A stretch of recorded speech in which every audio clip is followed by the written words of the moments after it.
If you sell products to customers in the European Union, Australia, or New Zealand, it's important to collect the correct VAT or GST during checkout.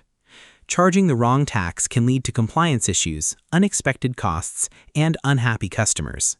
Fortunately, Shopify includes built-in tools to help you calculate taxes for many regions once your store is configured correctly.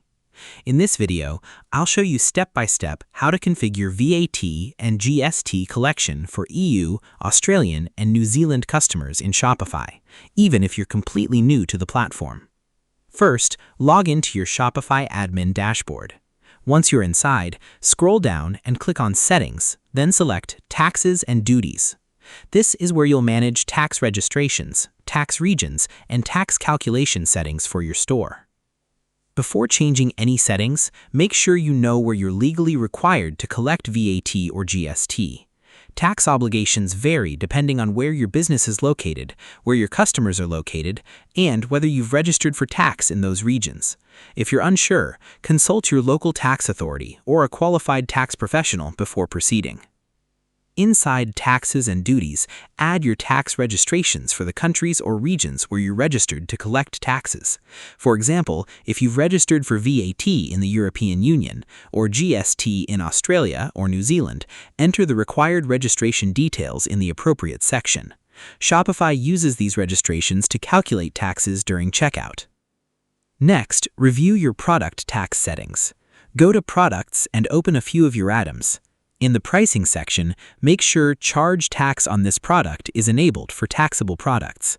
If certain products qualify for reduced tax rates or are tax-exempt under local regulations, assign the correct product category so Shopify can apply the appropriate tax treatment.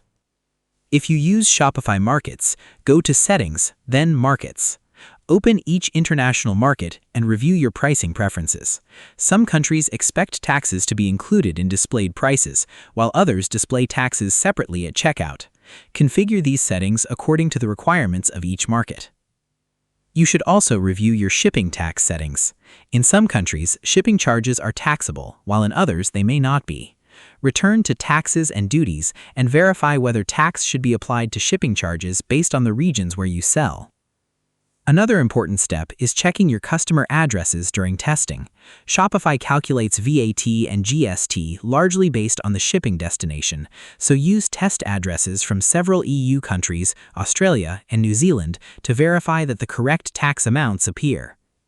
If you're using tax automation or accounting apps, review their settings as well. Some third-party apps can override Shopify's default tax calculations or add additional tax rules.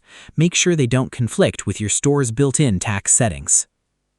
After completing your setup, perform several test orders using different products and shipping addresses.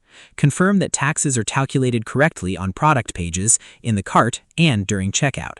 Testing before accepting real orders can help prevent costly tax mistakes. Remember to review your tax settings regularly. Tax laws and rates can change over time, and updating your registrations and product categories helps ensure your store remains compliant. So, to quickly recap, add your tax registrations, review product tax settings, configure Shopify Markets, check shipping tax rules, test multiple customer addresses, and verify your checkout calculations. Proper VAT and GST configuration helps your Shopify store stay compliant while providing accurate pricing for international customers. I hope this tutorial helped you configure VAT and GST collection for EU, Australian, and New Zealand customers in Shopify.